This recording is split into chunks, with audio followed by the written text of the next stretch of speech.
A few months ago, I received a letter from a friend asking for advice. The letter says, I want to ask some advice regarding politics. I started trying to help 5 years ago, and in those 5 years, I've never seen so much deception, greed, lies, good old boy clubs, evil plans, abuse, etc. My eyes were truly open to the amount of evil in our country and our city. I had no idea. It then goes on to describe the cost of that 5 years of involvement and the loss of friends, the breaking of relationships, friends walking away and saying rude things. And then she says, I've got friends involved in politics with me, and we are tired, exhausted, crying and ready to give up. We just can't do it anymore. Nobody not in the fight seems to care that there is a fight. Knocking at doors, trying to tell neighbors, trying to get their church to help, we all get the same thing. I don't want to know. I don't care about politics. I don't have time. I have a golf game to get to. Why are you doing this? These things aren't happening. Pastor, how do we stay in the conflict?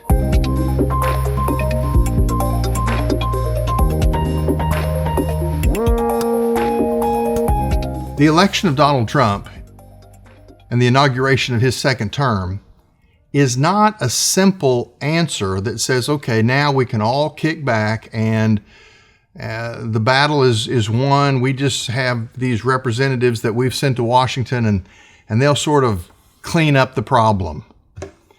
The problem is the issues that make America in the trouble that we're in today have become systemic over generations of altering the American experiment as put into place by our founding fathers.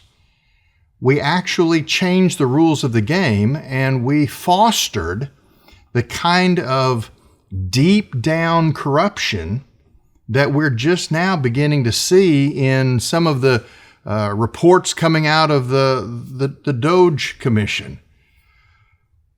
How do we move forward as Christians to sort of reassert what's true in the public square? One of the interesting things that's happening right now that may not be on your radar, the media is so consumed with political issues, we've sort of left philosophy and religion issues unattended. But what you may not have heard is that there is a dismantling, a breaking apart of what used to be called the new atheist structure. A few months ago, Richard Dawkins, probably the world's most famous atheist, shocked his followers by moaning about the decline of the influence of Christianity. He said even if he doesn't believe in the existence of a personal God, the absence of Christianity and its influence on culture is a key to the decline of national identity. Beyond that, just recently, Richard Dawkins, along with Jerry Cohn and Steven Pinker, other prominent atheists, have resigned from their organization called Freedom from Religion Foundation because of significant differences in what it means to be a citizen in a nation. British historian Neil Ferguson has declared that he himself is now a lapsed atheist. But here's the quote that I want to give you. He said, "No society has been successfully organized on the basis of atheism. All attempts to do that have been catastrophic." So, after a lifetime of unbelief, Ferguson and his wife have both been baptized along with their children into the Anglican Church. He said, "We can't be spiritually void. We're running an experiment without God and without religious observance, and it's not going well." It's interesting that the mainstream media is panicked about the resurgence of religious influence in the public square, and yet even those that have been the most hostile to religion in recent decades are now coming around and saying that the influence of Christianity, that underlying worldview that has an idea that something matters. There is a foundational truth out of which everything flows. Even atheists are saying the secular experiment is collapsing. Not only is it Dawkins and these others that I've mentioned, but we can go back to Richard John Newhouse and his book, The Naked Public Square, that was written a generation ago, and find that it is now as relevant as it ever was. He argues that in a democratic society, state and society must draw from the same moral well. In other words, the underlying assumptions of what is true, what is good, what is right, they must be shared in common. He goes on to say, transcendence abhors a vacuum. The state can claim to be secular, but it almost always will then succumb to some sort of evil presence. In other words, there's no way to be what we've been told my whole life. There's no way for a country, a nation to be value neutral. Values will always assert themselves. Either values based on truth, values based on reality, or values based on make-believe and nonsense. That's where we find ourselves today. We see individualism has skyrocketed to the point where people say things, ridiculous things like, well, I have my truth, you can have your truth. Truth is truth. They're not varying versions of truth. Truths cannot be mutually exclusive and contradictory to each other and remain truth. We have abandoned, for the most part, public virtue. We've seen the decline of family life until even these atheists are beginning to recognize that the social benefits of Christianity are necessary, or we will self-destruct as a society. Well, that's not a new idea. Our founding fathers thought that. John Adams argued that the American experiment was designed specifically for a religious and moral people. When the church steps away from the battle, when virtue becomes outdated, when freedom becomes an expressive individualism, the government simply moves in to fill the vacuum. It tries to solve social problems. It tries to become a surrogate father to the fatherless. Politics becomes an all-consuming religion, and our communities become less hospitable to human flourishing. So what do? We do not abandon the fight, we re-engage it. In the Old Testament, when the people of God were taken to captivity, God sent a letter to the exiles in Babylon through the prophet Jeremiah. That letter is recorded for us in Jeremiah chapter 29. God says, don't disconnect from the place that you live. Don't go into a ghetto. Don't create a bubble where you just sort of live your life and try and remain oblivious to the world around you. Even in the hostility of Babylonian culture, this is what God told his people. He said, seek the prosperity of the city where I have sent you into exile, and pray to the Lord in its behalf, for its prosperity will be your prosperity. In other words, God's message to believers is that our ability to function and to thrive is directly related to the blessings of God on the nation, on the city in which we are attempting to live. So there is a stake in the direction of the United States. There is a stake in the direction of our states and cities. We have a responsibility to be involved in this situation. Now, if we are to do politics, first of all, we have to rightly order our allegiances. That is, we have to make the kingdom of God our priority, and then we turn to the nation and the state in which God has placed us, and we do what we need to do in order to help create prosperity and blessing. Now, the world will tell us that we have a wrong vision, and that what we want to happen, they throw about these pejorative terms. You're a Christian nationalist. You just want to take over the world. You just want to make everybody a Christian. Well, certainly, I don't want to make anybody a Christian, but I would like to create a culture in which the discovery of truth and relationship with God are viable options. What happens when Christians abandon the fight? In the little letter, the little postcard at the end of the New Testament called Jude, Jude says something very interesting. Right up at the beginning of his letter, he says this, writing to his loved ones, his church family. He says, "Beloved, while I was making every effort to write you about our common salvation, I felt the necessity to write to you appealing that you contend earnestly for the faith that was once for all time handed down to the saints." Jude feels the way my friend feels in the letter that was sent to me. He said, I wanted to write an upbeat letter. I wanted to celebrate our common salvation. I wanted to talk about the things that we all love to talk about. But I felt compelled by the Spirit to write about something else. And that is, I need to write you to challenge you to contend for the faith, to engage in the battle, to be involved in the direction of the city in which you live. When the church isolates itself, when it becomes non-political, if there is even that possibility, when the church becomes non-political, other forces begin to fill the influence gap within the culture.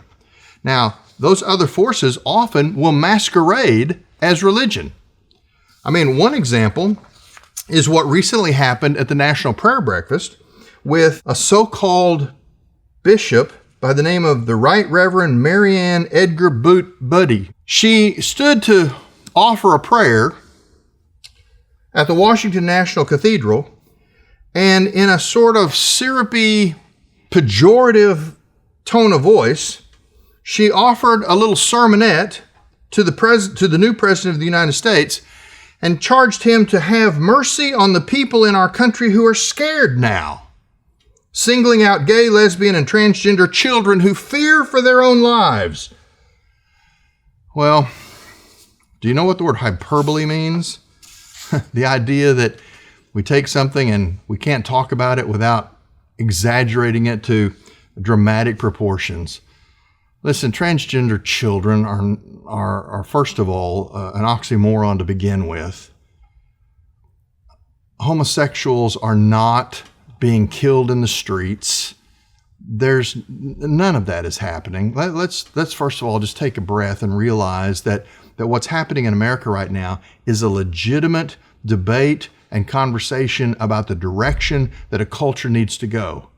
But let's not go overboard with these people screaming and yelling about language that's getting people killed. That's not happening.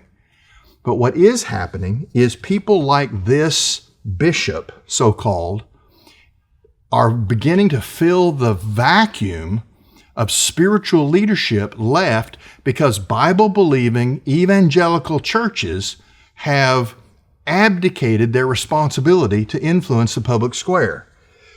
We're not through with this battle. We have these rainbow-wearing priests who are claiming this progressive agenda. The progressive agenda may be on the run, but it has not died away yet. The new Archbishop of Washington, D.C., Pope Francis has just appointed a new Archbishop in Washington, D.C. He comes from San Diego, California, and he is a 70-year-old priest who is radically in favor of homosexual inclusion within the church, and he is completely on board with the progressive agenda of the current Pope.